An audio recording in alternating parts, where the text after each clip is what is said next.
1959, the stock car community has spent February at Daytona. Now, the race is known as the Great American Race. But, as an international presence, 40 drivers will race today for the Harley J. Earl Trophy. The drivers that have won the 500 include NASCAR legends Richard Petty, Dale Earnhardt, and Jimmy Johnson. Motorsports icons like Mario Andretti, A.J. Foyt, and past winners. 8 past winners are racing today, including Ryan Newman. Newman survived a last lap crash last year, going for his second Daytona 500 win. Jimmy McMurray won the 500 when many thought his time was almost up. Another shot at glory today for him. The Wood brothers and Trevor Bayne shocked the world in 2011. Now, Matt Benedetto wants to deliver that upset win.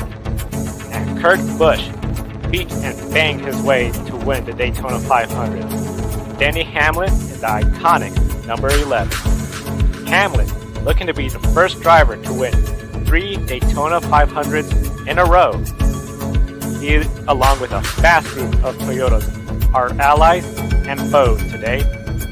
One driver not an ally, Alex Bowman, the pole sitter, looking to win his first Daytona 500 in the 48 car made famous by Jimmy Johnson. And 38 other drivers looking to add their name to the Harley J. Earl Trophy. Distinguished guests, welcome to the Grid Network Daytona 500 Pre-Race.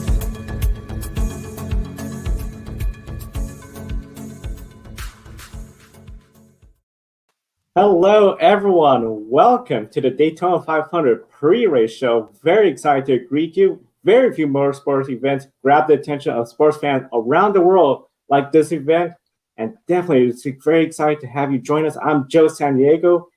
This is the biggest day for American stock car racing. A special hello to everyone listening on the Ultimate Sports Radio Network, and a special hello to our pre-race team. From the podium finish, we have Kobe Lambeth, Matt White from the Grid World Motorsport League, and Adam, our supercar expert. Welcome to the program. Kobe, starting with you. Very first race you saw was the Daytona 500, I believe 2007. As a member of the motorsports community, how excited are you for this race? I'm very excited, Joe. And thinking back to 2007 Daytona 500, that's definitely up there with my all-time favorites. And it was really crazy because I thought I was looking at Hot Wheels at first because I'd never heard about NASCAR. And I sat down and watched that entire race. I was really fascinated about all the cars and all of that. And then the thing that really solidified my interest in motorsport was that spectacular finish. I'm sure many NASCAR fans remember the drag race between Kevin Harvick and Mark Martin, and Harvick just nipping Mark Martin barely. And then they had the big one behind them, and Clint Boyer was upside down on fire in the grass. That was just a really crazy finish. And that one race, that made me feel as a young boy that said, I want to be a NASCAR fan. I like NASCAR, and I'm sure there will be a lot of new young fans tuning in for today's Daytona 500. And if they see a moment like that, a spectacular finish between Harvick and Mark Martin, I think that might solidify their interest in becoming a NASCAR fan as well. So definitely Daytona 500, the Great American Race, one of the greatest days in motorsports. Yeah, like Kobe, my first Daytona 500 in full, I think, was the 2007 race. Got to see Kevin Harvick's car that fall down at the Daytona Experience Center, which was great, and he's been one of my favorite drivers ever since. So that's stuck in my memory. And since then we've had some great races with the pothole race, the Montoya jet dryer crash race. We've seen names from motorsport on pole position for the last few years. You think back to Danica Patrick getting a pole, Jeff Gordon in his last year getting a pole. This is the big kickoff for the season. It's our Super Bowl. We had that last week across Florida in Tampa, but this is the Super Bowl of NASCAR for the start of the season. My first Daytona 500 was way back in 1987 when I was a little kid living in New Hampshire. It was won by Bill Elliot of Dawsonville, Georgia, driving the number 9 Coors Ford. And I'll say that the Daytona 500 is one of my overall favorite races of the year. It's up there with sporting events like the Super Bowl, And among motorsports events like the Indy 500, the U.S. Nationals for drag racing, the Monaco Grand Prix, and I think the race today could go down as one of the greatest in history. You have a lot of headlines. Could Denny Hamlin make it 3 wins in a row? It is Black History Month, so why not have Bubba Wallace, win today? And he'll have Michael Jordan watching and Denny Hamlin. So it should be a really great 2021 Daytona 500. Yes, Adam. There's going to be a lot of people watching the Daytona 500. Definitely a lot of eyes on the sport today. No doubt, it's a big day for everyone tuning in. Hello, happy Valentine's Day, and welcome to Grid Network. For any first-time viewers out there, and to any returning viewers, we're so glad to have you back for another show. And to remind you, be sure to comment in the chat room below and subscribe to Grid Network. Saw some wonderful comments there. Thank you guys for tuning in. And now, one driver that is going to try and make history, as you mentioned, Adam, is Denny Hamlin, the driver to number 11, Joe Gibbs Racing. FedEx Toyota Camry. Hamlin is trying to become the first driver to win 3 consecutive Daytona 500s. In 1973 and 1974, Richard Petty won back-to-back. Cale Yarborough, 1983 and 1984. Sterling Marlin, 1994 and 1995. And Denny Hamlin's first Daytona 500 victory was in 2016 in a photo finish over Martin Truex Jr. And Denny won 2019 and 2020 edition of the Great American Race, so he's looking for 3 in a row, 4 total, which will move him to second on the all-time list, tying Cale Yarborough. Adam, Matt, is Denny Hamlin the new king when it comes to the plate tracks? Sure. I mean, like you said, Kobe, yeah, he's won the last 2 Daytona 500s. He has a lot of success at Talladega. He has great teammates that'll help him. Like Kyle Busch, and it's hard to go against him. So yeah, I'll say Denny Hamlin is king of the plate tracks, but never underestimate, Hendrick Motorsports, Joe Gibbs Racing, and many other teams. Yeah, he's going to be up there, isn't he? I mean, the last 2 years, he's got the victory, as we've mentioned, and a third. And as Adam said, he's been strong at Talladega. There are some guys in this field, like your Brad Keselowski's and your Joey Logano's, who will also, think of themselves as one of the plate track specialities as such now in the series. So there's a few of the experienced names. Okay, we've lost a few over the last few years, but there's still some of the very experienced names in the sport who will be looking for a victory today. Yeah, there's definitely a lot of experience out there in the field. You brought up good points there, Brad Keselowski, Joey Logano. They also have history of being great plate races as well. And one of the more notable names in recent years that we lost, who was a really great plate race, was obviously Dale Earnhardt Jr. And for so long we had looked at Dale Earnhardt Jr. to be the best plate racer out there, and now it seems like Denny Hamlin has taken that title away from him after Dale Jr. retired from NASCAR competition. And often we talk about making history in sports. It's breaking a record that has already been set, and it's not often we get to see someone try to be the first to achieve something. And with Denny Hamlin trying to be the first to win 3 Daytona 500s in a row. And my next question goes to Joe. Joe, you've been watching the Daytona 500 before Sterling Marlin won 2 in a row. How significant is this particular storyline with Denny Hamlin? What similarities do you see today when Sterling went for 3 in a row? It's really interesting. I know when Sterling was going for 3 in a row, he and Denny Hamlin, they have a lot of similarities. The first one, the driver was very confident. Denny Hamlin, he feels really good about his chances. Sterling Marlin was super excited about 3 in a row. When it comes to the car, they both had fast vehicles. Sterling Marlin, he qualified, won the dual race. He started 3rd in 1996 and led 81 laps. Right now with Denny Hamlin, he has a course come out where he was very good at the Clash. The duels didn't exactly get the results he wants, so he's going to have to start further back. But with this package and his experience, and as Matt Owens in the chat room had mentioned, he has a really impressive record here. I do see where when it comes to Denny Hamlin, I think he could possibly do it. The big thing is not having any mechanical issues and just hopefully staying out of trouble, because that's a big thing that could really derail his plans.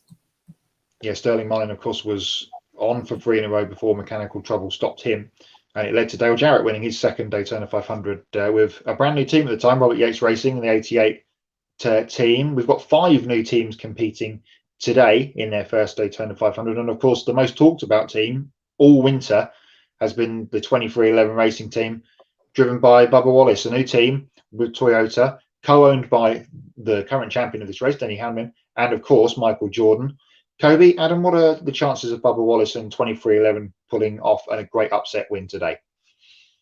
If you watch the duels on Thursday night, Bubba Wallace and 2311 Racing are for real. I think they definitely have the right car. They have the right car equipment, a really fast piece to go out there and try to win the Daytona 500. And online, I was seeing a lot of people thinking that the Daytona 500 for Bubba Wallace is either going to be checkers or wreckers. That he's going to go out there and win the event, or he's gonna crash out trying, because Bubba Wallace has been very aggressive out there in the draft. And in my humble opinion, I think Bubba Wallace is one of the more underrated super speedway racers in NASCAR. We saw what he was able to do in the draft last year with Richard Petty Motorsports, and now that he has a car, that's much faster, more capable than that 43 car he drove last year. I think Bubba Wallace will be a threat on all the super speedways this year with 2311.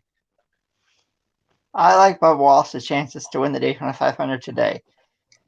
Like you said, Kobe, he's got a fast, hot rod. He has 2 incredible owners in Denny Hamlin and Michael Jordan. You saw what he did in the duel on Thursday night. If he wins this, it could go down as one of the greatest upsets in NASCAR history, because I think it'll be a really good race for him. February is Black History Month, so if Bubba Wallace wins today, it will be a very significant win for the Black community after everything that's happened last year with the Black Lives Matter movement.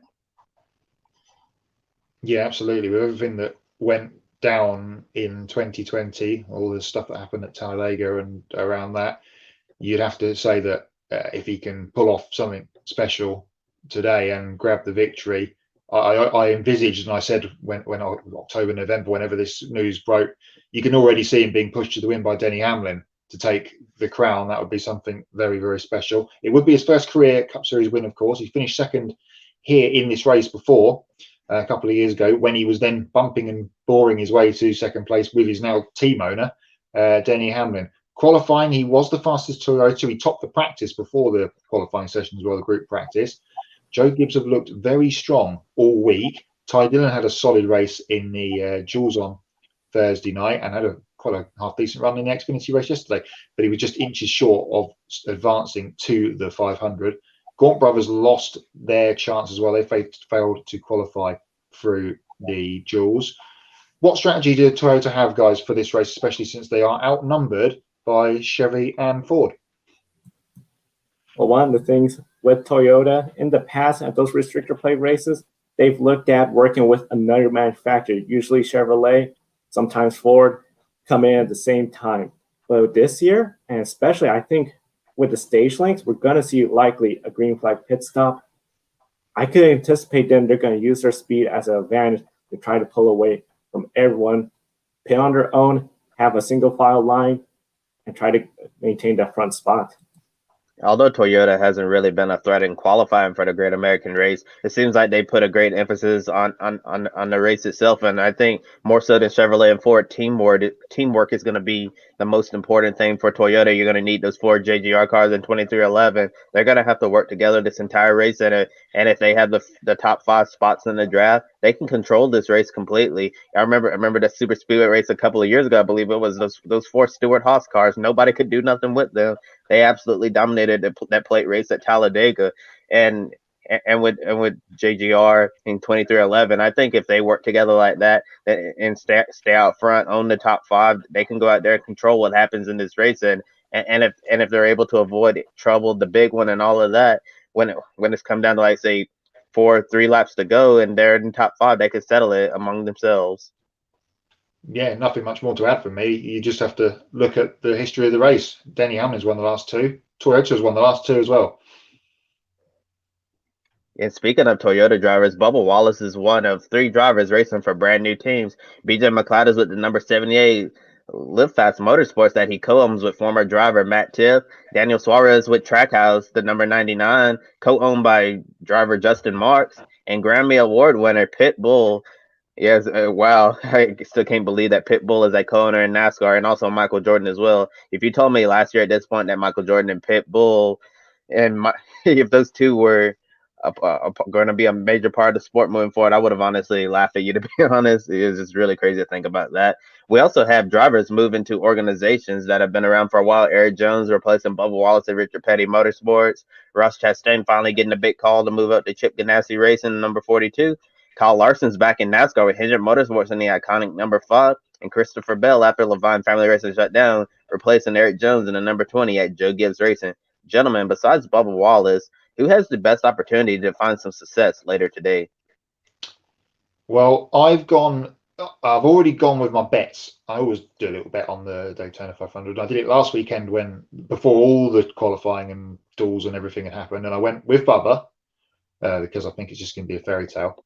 And Ryan Blaney. Now, he has won twice at Talladega, and if we think back to last year's race, he led on the final lap, but was then pushing Ryan Newman towards the victory when it all went wrong at the end. So watch out. We've mentioned the other 2 Penske cars already. Watch out for the 12, because I think he's going to be a big factor today.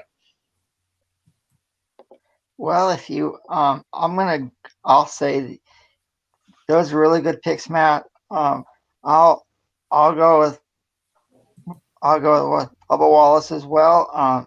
And don't forget about the 3 Joe Gibbs Racing Toyotas, and don't count on Hendrick Motorsports. Like you said, Kyle Larson's back in NASCAR, and after everything that happened at Chip Ganassi Racing with him, I think this year he's out to prove a point that what Chip Ganassi did to him, I think he'll pay for it. I think Kyle Larson will have a strong race today. I think he'll finish in the top 10. He has a really good. He has really strong teammates behind him, so I think Kyle Larson will be a driver to watch in the Daytona 500 later today. How those names, I know coming into Speed Weeks, I thought Eric Jones will be a bigger factor because he's won at Daytona before with Joe Gibbs Racing. We know Petty, Bubba Wallace, they worked really well together at Daytona. Bit surprised they're starting further back. Didn't really show anything.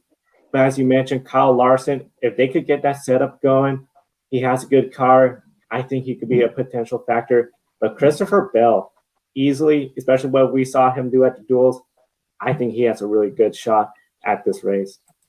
And we do have several drivers making their first Daytona 500 start today. Kaz Grala and Josh Bilicki are 2, but we'll talk about the others in a little bit. The only time a rookie won the Daytona 500 was Trevor Bayne in 2011. I remember DW Darrell Waltrip's iconic call that Cinderella Bayne is going to win the Daytona 500. And happy birthday, Trevor Bayne, 20 years old. That was definitely one of the more iconic calls of the Daytona 500 that I'll remember forever. And compared to the Indy 500, 10 rookies have won IndyCar's biggest race, and notably, I remember Alexander Rossi, I believe that might be the most recent. Anybody in the chat room can correct me if I'm wrong. And no rookie has won the iconic Monaco Grand Prix, Formula One's biggest race. And shout out to Valentine from F-Series Discord for their role in sharing that F1 stat. Joe, what challenges does the Daytona 500 present that makes it harder for rookies to win this race?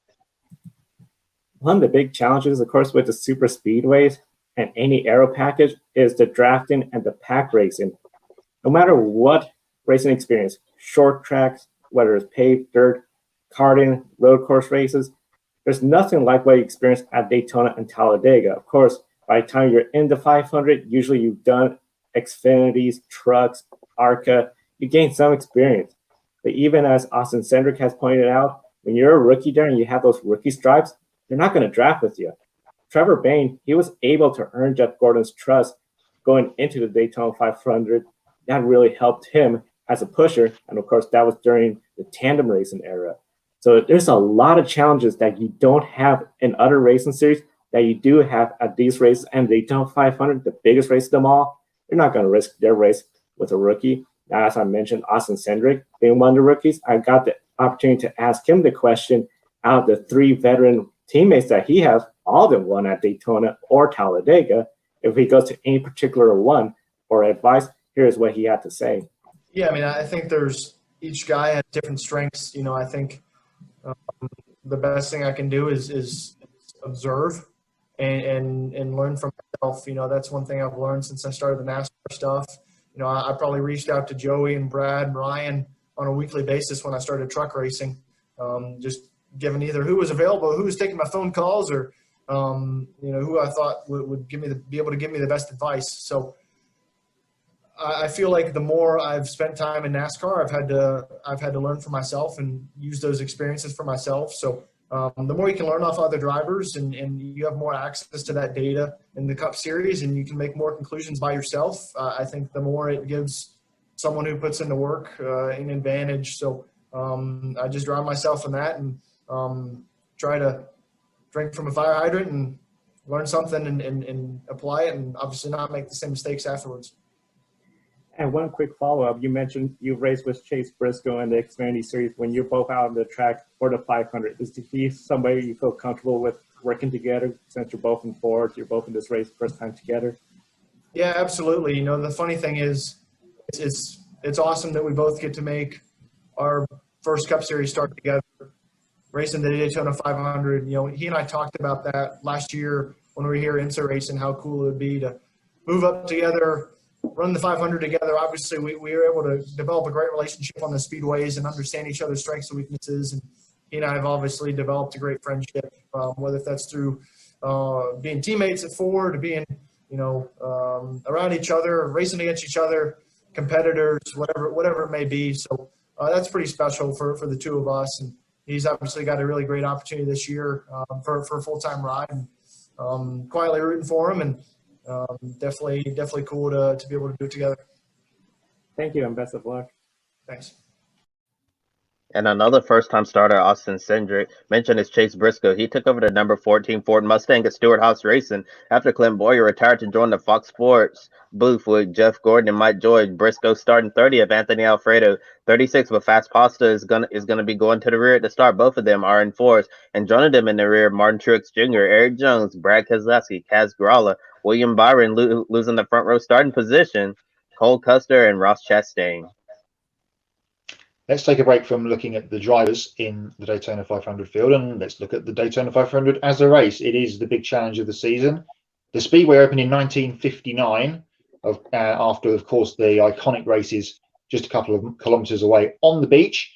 And Lee Petty was the first winner at the Speedway. 2.5 mile lap where the banking in the turns 1, 2, and 3 and 4 is 31 degrees, 18 degrees in the tri-oval. And we'll see action there throughout the race, you can be sure, and there's a 2-degree banking on the back stretch. 200 laps make up the 500-mile distance, and our stages are 65 laps in stages 1 and 2, and 70 for the final stage. Pit lane will be another spot to look out for throughout the race, and especially when we get green flag pit stops. Pit lane at speed is 55 miles an hour, that is 88 kilometers, and the pace vehicle will travel at 70 miles an hour. Field position is frozen based on scoring loops to determine positions. Shout out to Matthew Owens because he loves a bit of frozen field positional scoring loops. The yellow flag or checkered flag will end the race after the white flag has waved, but if we get an overtime finish, the guys on Fox, I'm sure, will explain all that to us. On the front row, it is a front row sweep for Hendrick Motorsports. Alex Bowman has made history by claiming his second Daytona 500 pole. Of course, he's in the number 48 car this year, vacated by Jimmy Johnson. He's the first driver to start on the front row for 4 years in a row in this race. And here's what he had to say about winning the pole, answering the question from Mark Garrow from PRN. Yeah, I mean, it's pretty incredible, right? I'm so appreciative and blessed with this opportunity. I think for me, it's really hard to sit here and be like, yeah, I did it, and I did this and that, and that's why we're on the pole for 4 consecutive years. Or on the front row for 4 consecutive years. It's much more about Hendrick Motorsports and the 48 team, Greg Ives, you know, the engine shop, the chassis shop, body shop, Chevrolet, you know, everybody at Ally for all their support. it's more about the people that make it happen. I floored it, but I'm pretty sure everybody else did too. So, just appreciative that my race car is really fast. Here's an interesting stat for everyone. Since the Daytona 500 started, this will be only the second 500 in its history to not have Richard Petty, Dale Earnhardt Sr., or Jimmy Johnson in the field. Petty was not in the 1961 or 65 race, but was in every other 500 up to 1992 when he retired. Dale Earnhardt first 500 was in 1979, a year that Richard Petty won. And of course, he was in the 2001 500, which turned out to be his last Cup start. And Jimmy Johnson's first 500 was the year after in 2002, and he went on to win 7 championships. We have 6 past champions in the field. 5 of them only have a single championship to their name. Kyle Busch with 2. Is it possible, guys, that we may not see another 7-time champion in the Cup Series for quite a while? I say, especially with this current format of deciding a champion with the playoffs, it's going to be really tricky for anyone. Unless Kyle Busch was to prove me wrong and go out there and win the next 5 years, then he has 7 championships. It might be a really long time till we see another, if ever, 7-time champion in the NASCAR Cup Series. Yeah, you're right. Might be a very long time. Or with this championship format, the winner take all finale, we may never see another 7-time champion in NASCAR ever again. And it's really crazy to think about that. I'm looking back at everything that Richard Petty, Dale Earnhardt, and Jimmy Johnson accomplished in their NASCAR Cup Series careers. And if somebody's able to win 7 championships in this current format, assuming it stays the same, I will be mightily impressed. Yeah, I'm with you guys. Winning 7 championships in NASCAR is really incredible. And with this format right now, it may be a long, long time before you see another driver win 7 championships. I think it may be 5-10 years before you see it happen again. You never know, like you said, Kobe, with this winner take all format in Phoenix at the end of the year. It could happen, but for me, I don't think it will.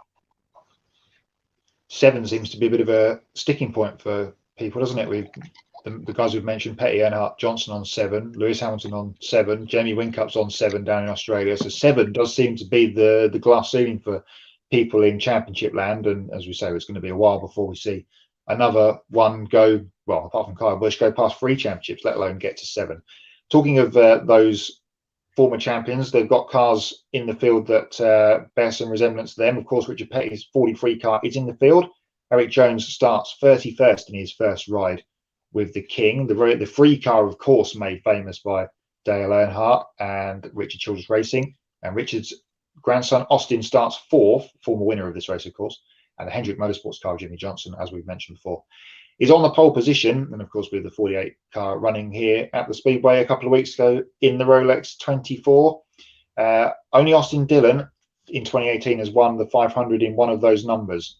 And that was, of course, in the free car. No driver has yet to win a championship with the 43 or 48 since.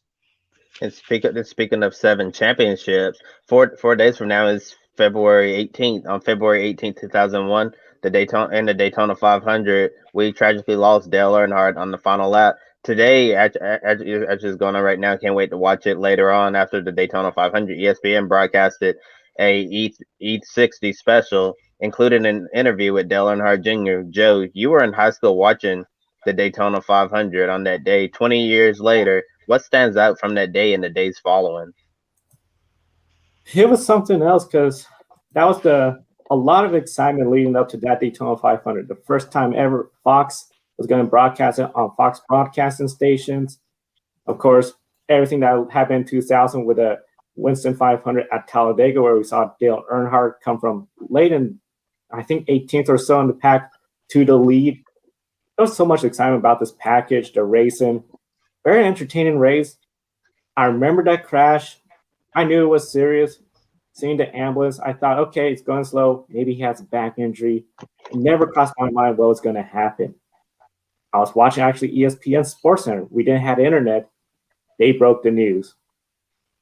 The shock, I still get shocked just thinking that we lost Dale Earnhardt. And then the days following, I still remember people asking me, since they knew I was huge into motorsports, about Dale Earnhardt, about NASCAR. It's just say, did he die because of the restrictor plates? All these questions. And just still something where, the loss of Dale Earnhardt was just so huge. And it's just one of those things and places that I'll never forget where I was when I found out or that day. I can't imagine what it was like for you and everybody else watching the Daytona 500 that day. What it was like to go through all of the emotions, to watch the wreck, not understanding what was happening at first, not understanding the severity of the situation, and then having the news break that NASCAR lost one of its greatest drivers in a fatal accident. Yeah, I just can't imagine what that was like, because during my time watching NASCAR, I haven't experienced something so horrific like that. And when I was first learning about the sport and all of that, I was able to educate myself about Dale Earnhardt that day in particular, and it's just horrifying to imagine. I'm not trying to age you a bit, Joe, but I was just a 2-year-old baby when you watched that Daytona 500. So definitely you got a lot of experience and years ahead of me in terms of watching NASCAR. And my next question is for you, Matt. You were over in the UK. How big was the news coverage of Dale Earnhardt's passing in comparison to typical NASCAR coverage you see over there? Well, much like now, and this goes for not just for NASCAR, but for all motorsport, really, unless there's a big accident, it doesn't make the news. I remember I knew of NASCAR at the time. We had sporadic races on Eurosport. I do remember watching that Jeff Burton race at New Hampshire where he led every lap to win, 98, 99, whenever that was. But yeah, I don't remember. Well, I didn't see the race because we didn't have live coverage of it. But I do remember the Monday evening news reporting and showing the footage of the accident and reporting that he passed away. And I was like, wow, this, the last death before that, I remember being in front of the television or such like for was Ayrton Senna in '94. So it was a big deal. And if you think about 2001, what a shift that had for NASCAR. We had obviously Dale's death at the 500. You had Kevin Harvick come in, 2 or 3 races later, and Jeff Gordon at Atlanta to the victory for his first Cup win. And then Dover, after the Twin Towers and the World Trade Center attack, you had Dale Earnhardt Jr. winning at Dover, and that was a special race as well. So 2001, for good and bad, is a big year in NASCAR. Yeah, you do bring up a good point there. Usually the news coverage, you don't usually see a lot of NASCAR in the mainstream media unless it's a major story like the unfortunate passing of Dale Earnhardt. I remember I know we'll talk about this in a little bit, Ryan Newman's crash. I remember when that happened, it was all over the major news stations like MSNBC, CNN, Fox News, CBS News, ABC, NBC, all of those mainstream media outlets. They all covered Ryan Newman's scary crash, and if that crash hadn't occurred, you might get a brief mention of the Daytona 500, but that was it. But when it's a serious situation like this, you're going to see everybody pick it up, and people who don't even watch NASCAR are going to be talking about it. I know people who don't watch NASCAR in my personal life. They were like messaging me about the crash, like, "Do you see this?" and all of that. Yes. So when it's something so significant like this, people are going to be talking about it all over the world. And of course, prior to Dale Earnhardt's passing in the 2000 season, we lost Adam Petty and Kenny Irwin Jr. Both passed away after a hung throttle at New Hampshire.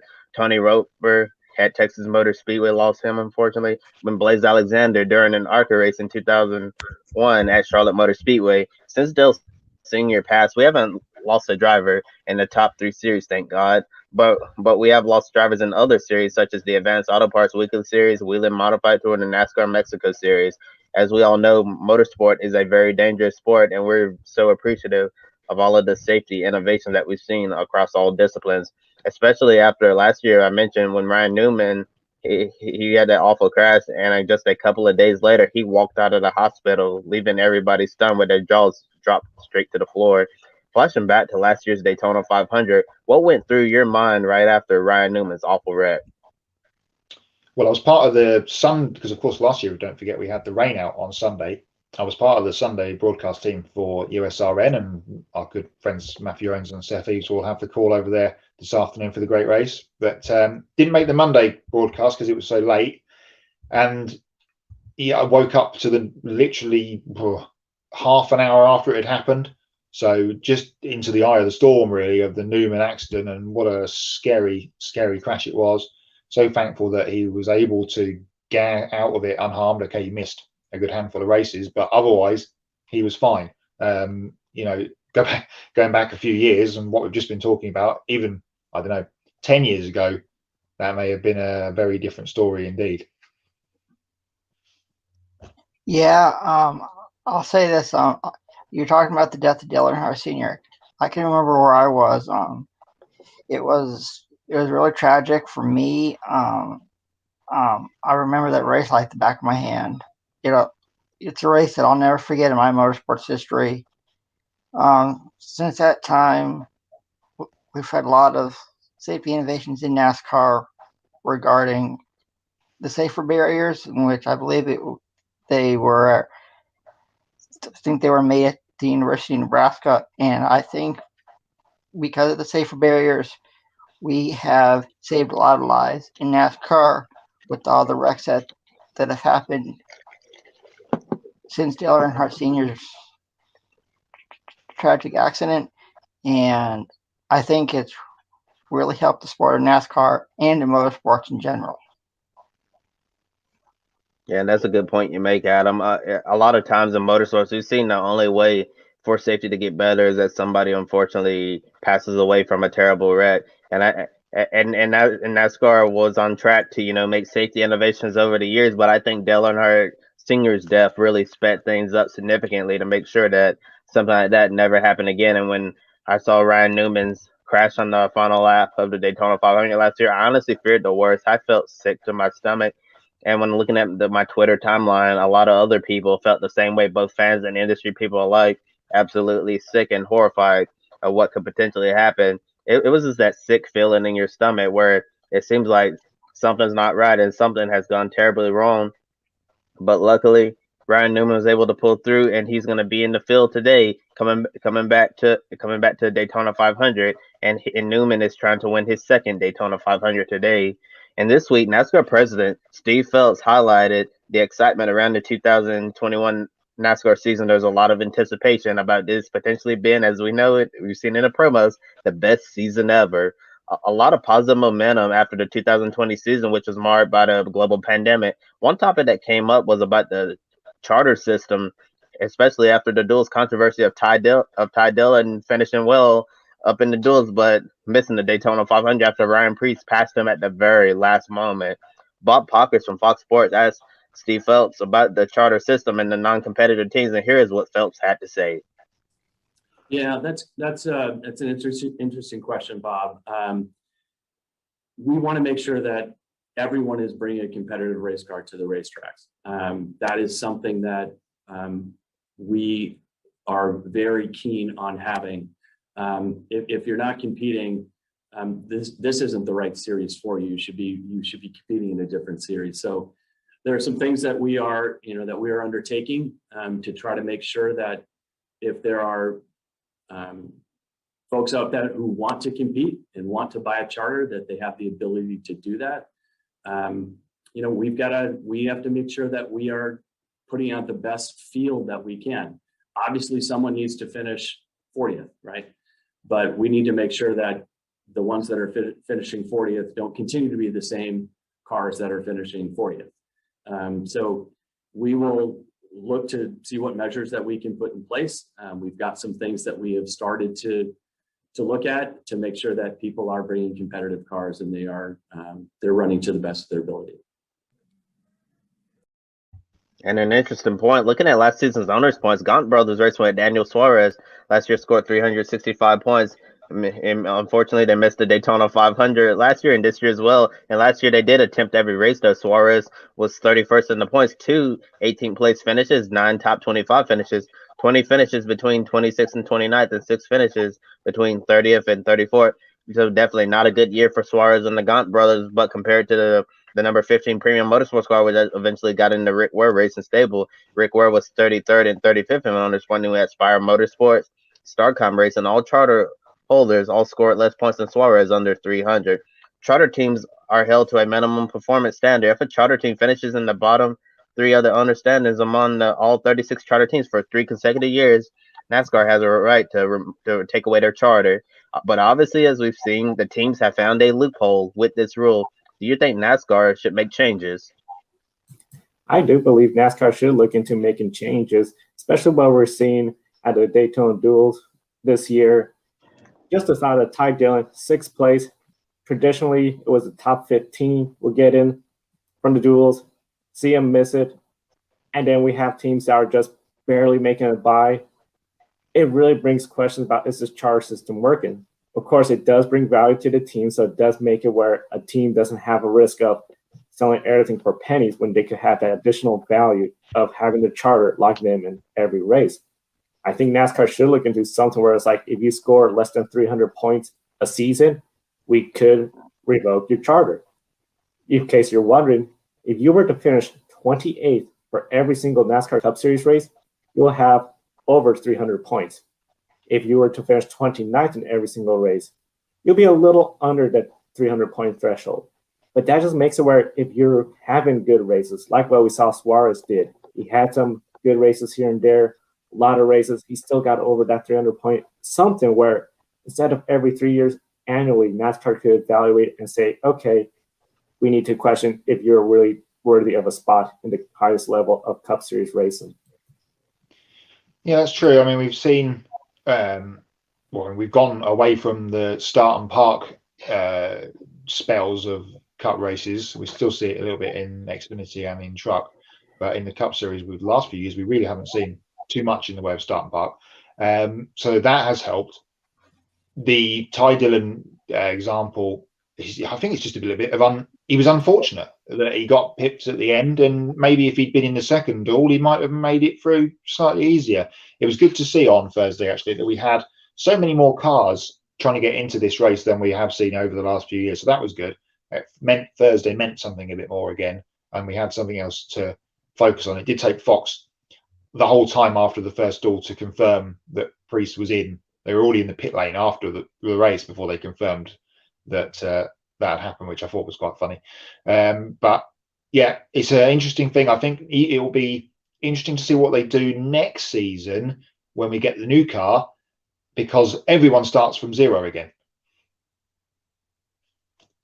Yeah, I'll agree with what you guys have had to say. I can remember back when I was watching NASCAR, we had independent teams, and you had small teams, that had not a lot of money get into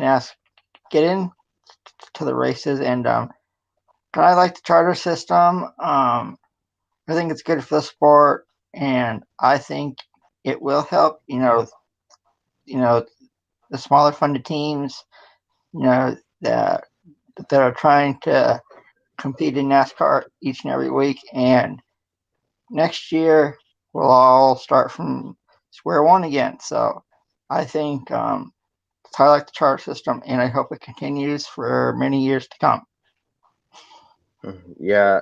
I think there's definitely need to be some changes with the charter system here, and figure out a better way to do things. I remember when the charter system first came out, I wasn't particularly a fan of it, but then people educated me about the business side of the charter system. Now I'm like, I still don't really agree with it, but okay, if it works out for the teams, then great. But I do think that we need to see a few changes made to the charter system. And you mentioned, Adam, next year, 2022, going to a brand new era of NASCAR Cup racing with the next gen car. I think with 2021 being the last year of the Gen 6 era, there's no better time to start fresh with the charter rule than next year with the 2022 season.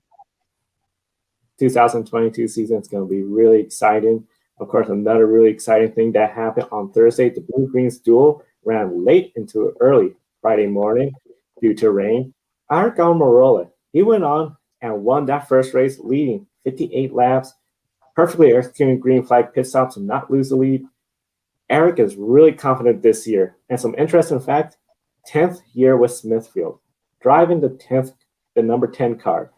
I got the opportunity to ask Art if the numbers are coming together very similar to how they came together for DW's Daytona 500 victory. This is what he had to say. Yeah, I've been thinking about that quite a bit, over the off season and leading into this race. It's just, if you believe in all that stuff, certainly, it's a great year to break out and have a lot of success. Doing it with Smithfield as my primary sponsor. They've been supporting me for 10 years. They've been an incredible partner for me and my career, and for them to be able to have the success that they deserve by partnering with me and sponsoring me at Steelhouse Racing. They've always believed in me and had a tremendous amount of faith in me, and I feel like I'm certainly a part of the Smithfield family. So the only way for me to give back and say thank you is for stuff like this, to go out and win, and to get the attention of the media and all those things with their branding all over. That's how they win. And so that means a big deal for me. So yeah, 10 years with them in the 10 car. It would be great to cap it off on Sunday with a Daytona 500 victory for sure. And now that it's raining over there in Daytona, is this going to make a significant change to the racetrack once you all hit the track on a Sunday for the 500? No, I don't think the rain tonight will really have an impact. There's still a lot of racing left to go the rest of the weekend. We got the truck race tomorrow night. You have the Xfinity race on Saturday night or Saturday. So there's a lot of racing and a lot going on the racetrack. And even if it starts on a green racetrack, if it rains on Saturday, the racetrack will take a lot of rubber very quickly. And yeah, I think our car is going to be fast regardless of track conditions.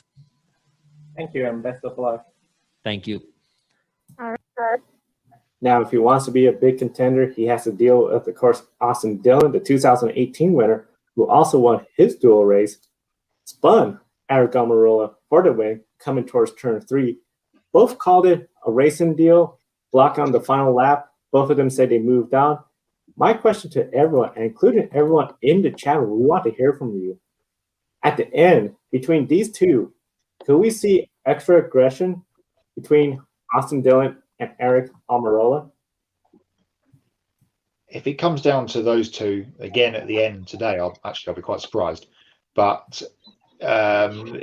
whoever it is, if you're coming off turn 4 with someone on your door, you're going to race them as hard, whoever it might be. If it's Austin Dillon or someone from down the back of the, if you're Eric Almirola, if it's Austin Dillon, you know he's going to race you just as hard as everybody else. And if you can get one over on him for a redo over or whatever to get a 500 victory, then that'll be the icing on the cake of winning the race, I suppose. If you're Eric. Yeah, I'll agree with what you said, Matt.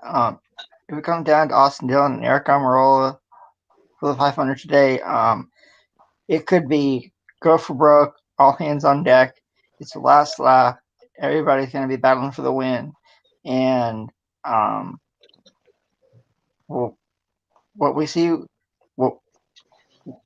I think those two have a shot to contend for the win today. Both have fast cars, so if it comes down to those two again, who knows?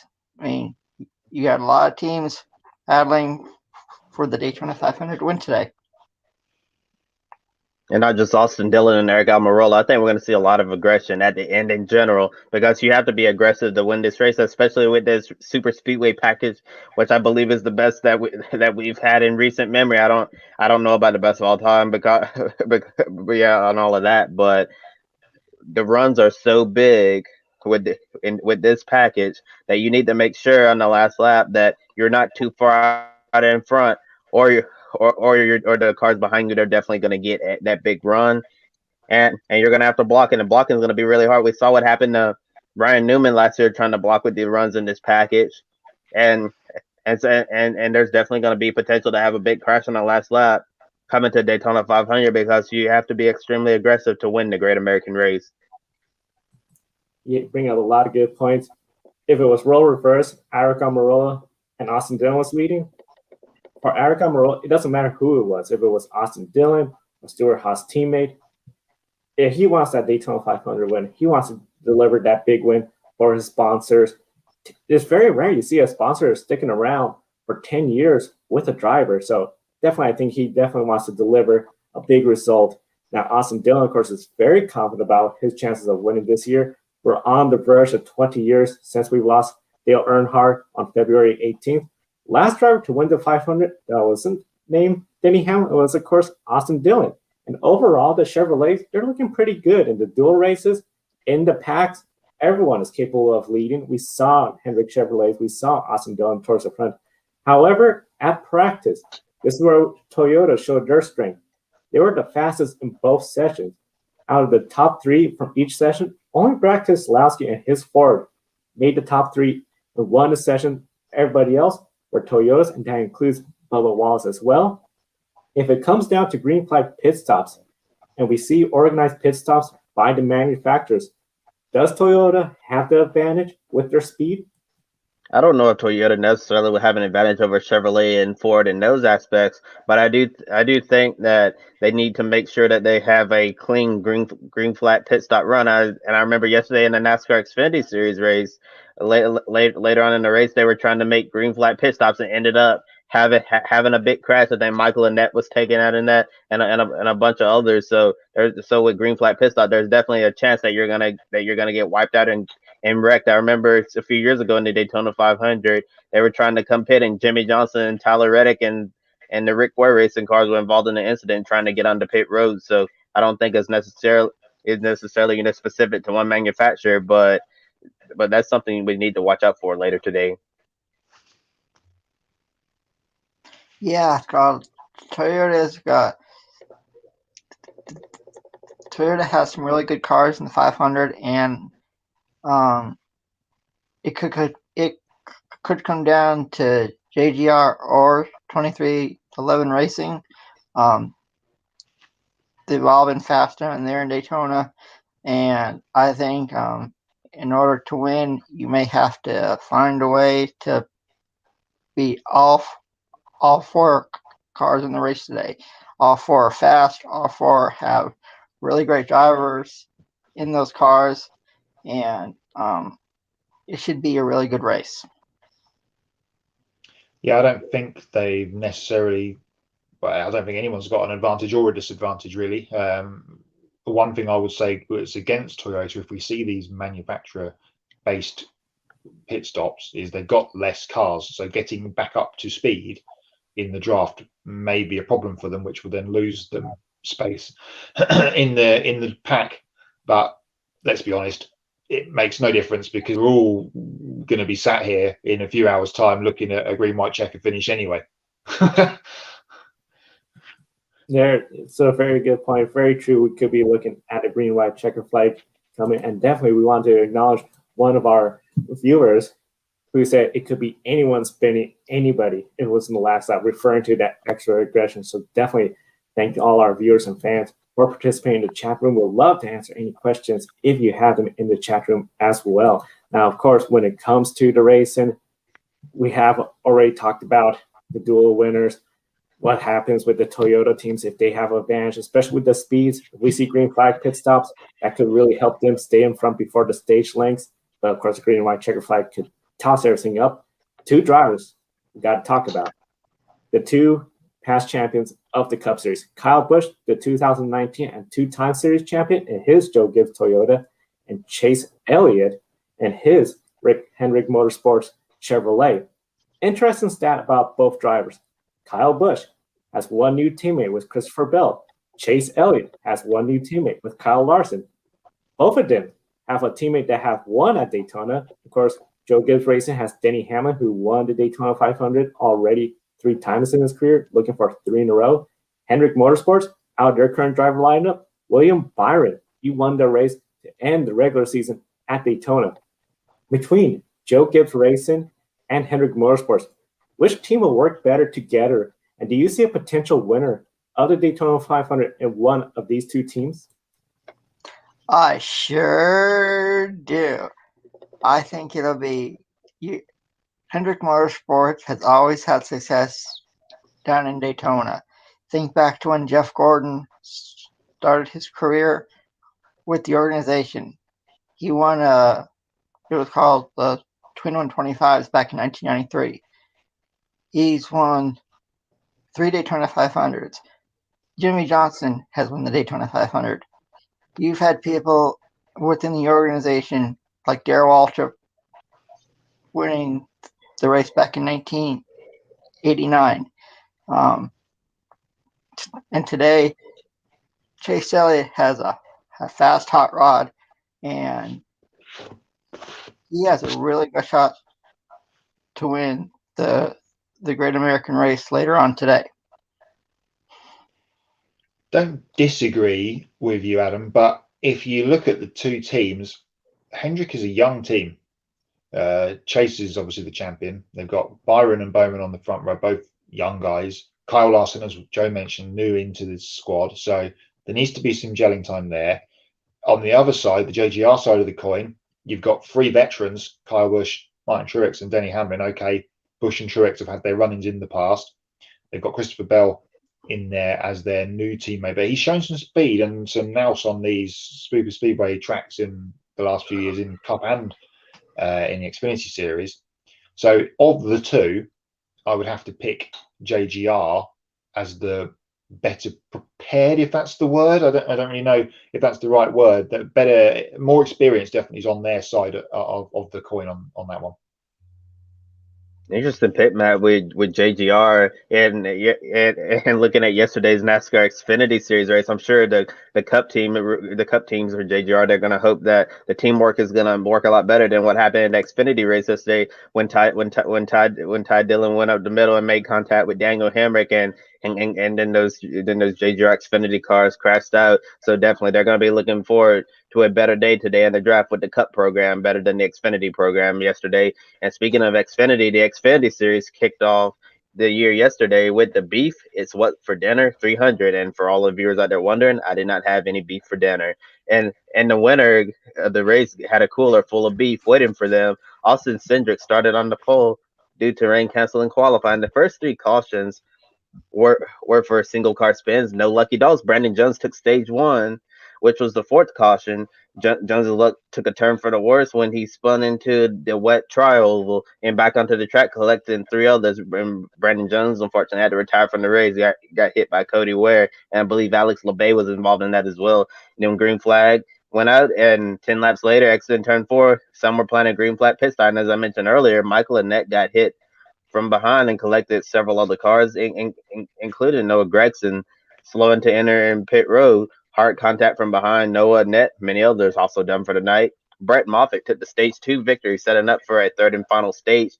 And as I just talked about, Ty Dillon entering turn 3, tried to avoid being in the middle and cut across the 18 of Daniel Hamrick, and they made contact, sending them around, and the big one happened. 14-car crash. Multi-car crash, and after a late caution, the race went into overtime. In overtime, Austin Cindric restarted out front and was able to block everyone and ended up taking the victory over Brett Moffitt, who came home 2nd. And this was Team Penske's very first Xfinity win at Daytona International Speedway. Harrison Burton finished 3rd, Jeb Burton 4th, and AJ Allmendinger rounding out the top 5. And here are what the top 3 finishers had to say from the beef. It's what's for dinner 300. Yeah, what a way to kick off the season. So really proud of, obviously, the speed our boys brought with me in the Verizon 5G Ford Mustang. I was actually kind of bummed that we missed qualifying because our single lap speed in practice was so much better than what we've been here in the past. And I really feel like over the no practice races, we made our super speedway cars better. So to be able to showcase that tonight makes me really proud of the effort of the guys in the shop and obviously our road crew. And to start off the season like this is incredible. So nothing that I feel like I did those last couple laps I can take with me to tomorrow's race, but definitely some great momentum.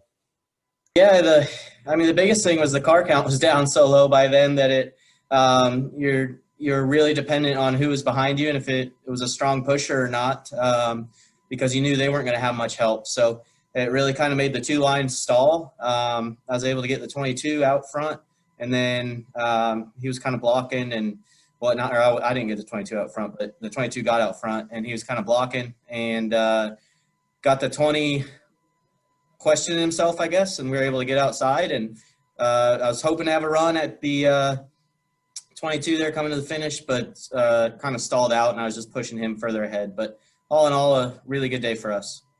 Yeah, it was challenging. The 22 was very strong all night. Felt like we were strong all night, led a lot of laps, and just kind of a clash between us at the end. I felt like whoever took control of the lead at the end of that restart was going to be in a great spot to win that race. I tried to drag back on the last lap to try and create a run, and I thought I had it, and I turned down and hit that wall of air, and wasn't quite the run I expected to have. But you have to take a shot. If I don't do that and I ride around on the top and finish second, I'm going to be kicking myself, and that's part of the game at Daytona is going for it. And sometimes it doesn't work out, and sometimes it does, and just trying to do your best to control what you can control. Austin Cindric, Brett Moffitt, and Harrison Burton, they're our top three finishers even from the Xfinity race last night at Daytona. Let's have a quick update on the World Motorsport League because it is back for its third season in 2021. We get underway officially next Monday, so we're 8 days away from our first leaderboard. I can give you a sneaky top five in a moment.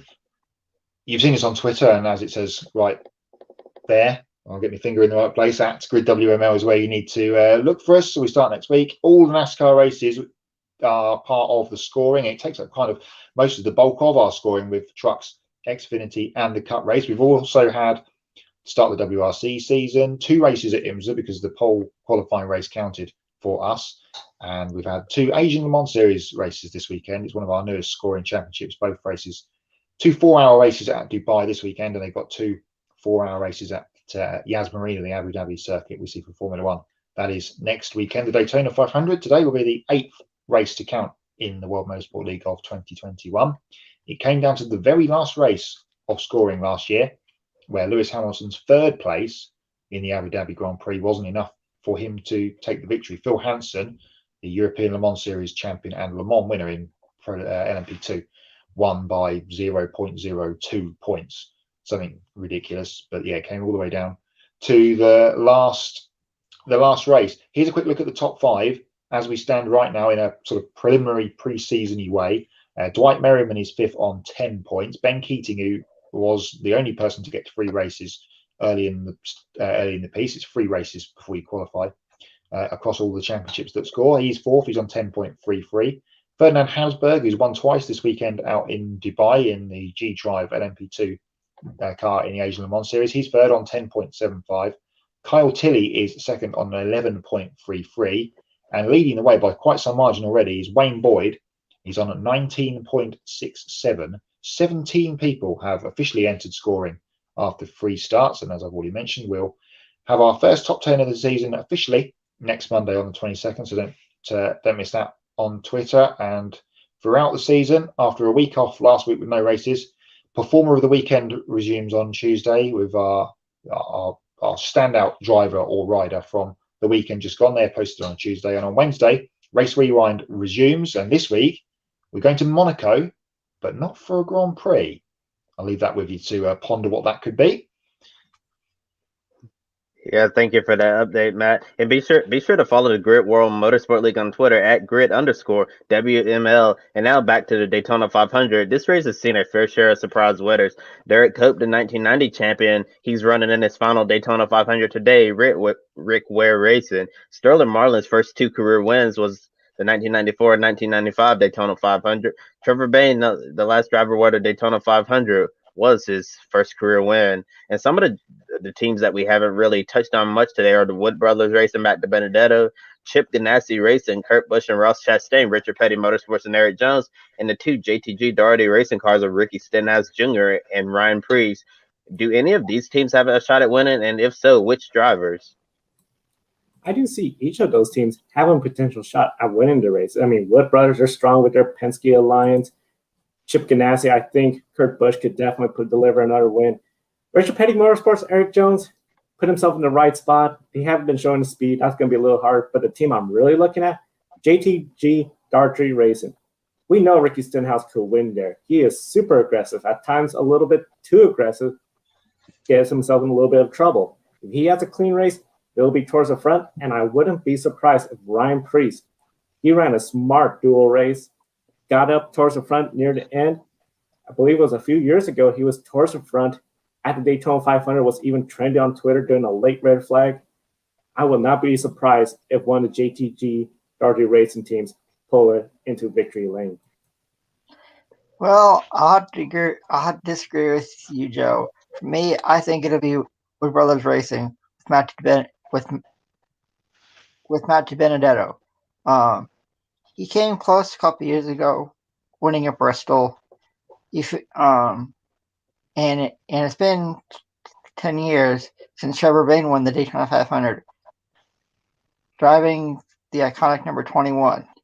I think Matt DiBenedetto has a real good shot of pulling into victory lane with the iconic team later on today.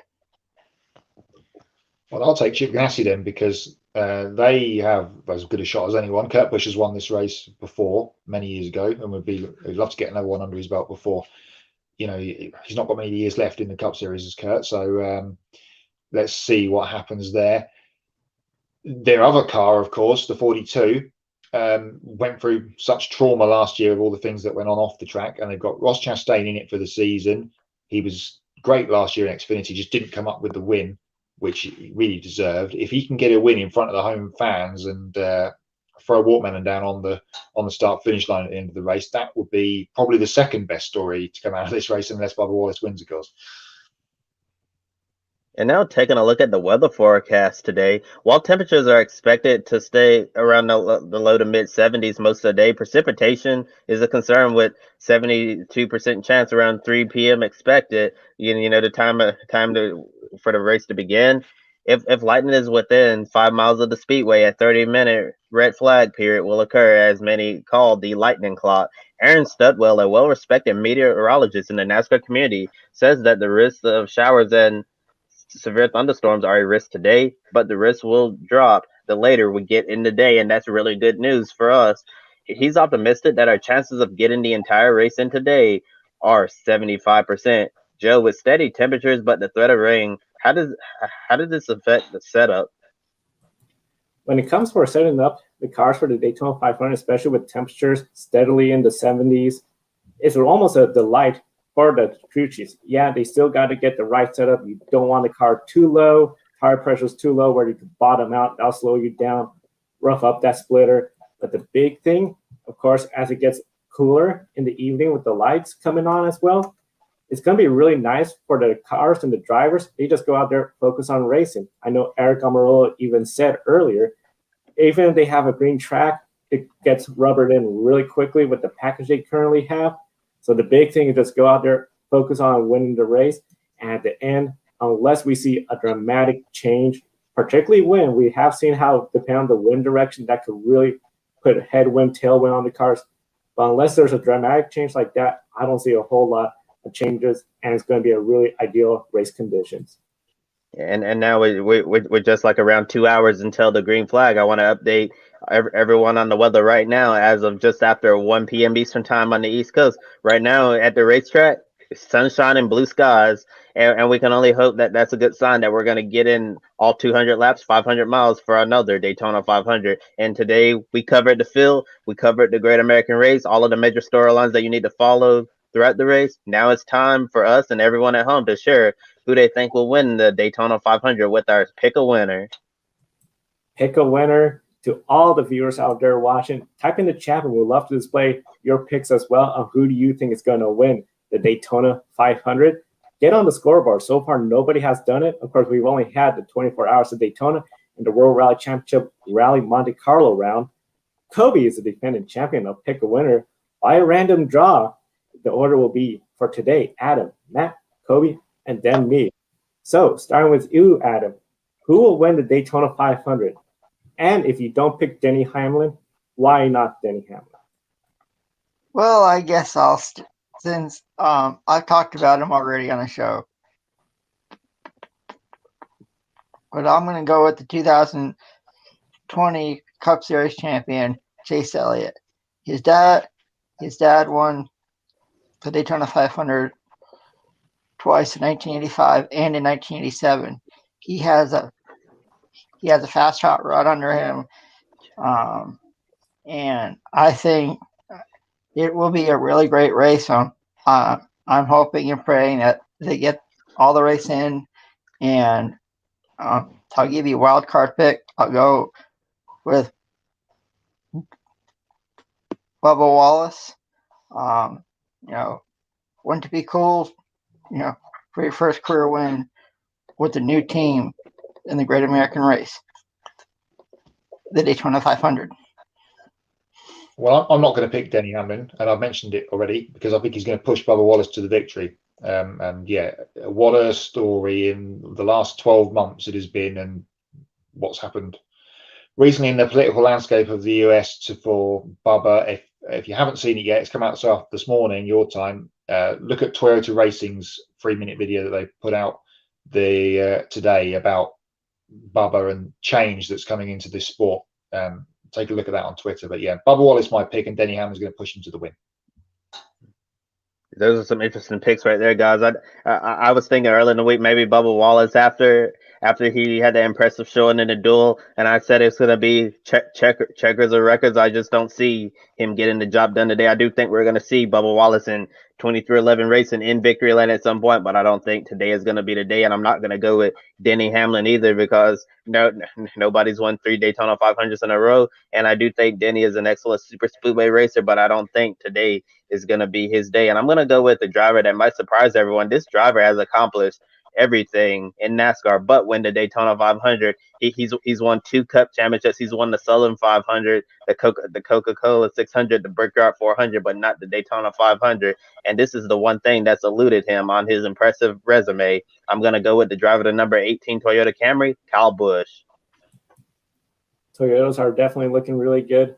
One Toyota, I think, is going to be a surprise winner and first Cup Series win. Christopher Bell, I believe he's going to run a good, clean race, be in victory lane. Denny Hamlin, one of the big things, of course, nobody has done it. My concern is either A, he gets caught up in a wreck, being a little aggressive towards the end. We've seen how late cautions could really change this race. That's my big thing. The second part, too, I feel will be one of the drivers that will be helping a Toyota, whether it's Christopher Bell, Kyle Busch, or Bubba Wallace towards the front. It's going to be really interesting to see how it all plays out. And one really interesting comment from the chat room from Seth.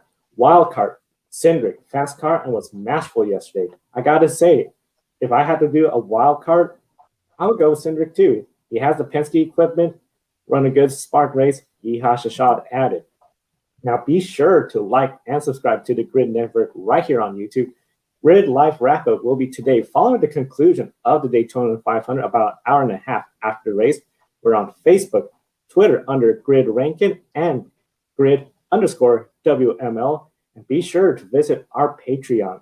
With our Patreon supporters, people like Colin, they have contributed to us to ensure that we stay on the air. Big thank you to Colin, our Patreon supporter. We encourage everyone to check it out. It means so much to have Colin support and have his name on the screen. You too could be with Colin, where we give you financial reports. We're very transparent with your money. And each and every program, we do thank you for your support and keeping us on the air. As well as one of our big sponsors, Publix. 10% discount. However, today, a special since it's Daytona 500 day. You click on the link below and you type in Go Kiska, you get 15% off your purchase. So you have a dog, want to get dog clothes, dog accessories, great place to visit. And a portion of all their sales goes toward helping sick, homeless, and rescued dogs. Wednesday, Grid Tonight, 6:30 p.m. Eastern. Thursday, the women are racing to win at 12:30 p.m. Eastern. And Grid Live pre-race noon Saturday. Another comment, I'll say a Penske will win, just not sure who. So definitely everyone sharing their picks on who's going to win Daytona 500. And definitely encourage everyone to tune in to the Ultimate Sports Radio Network for coverage of the Great American Race and your local Fox station for televised coverage of the Daytona 500. For Adam, Matt, and Kobe, I'm Joe San Diego. Thank you for watching. Enjoy the race, and we'll see you next time. Joe Samaniego here wanted to invite you to go check out Publis.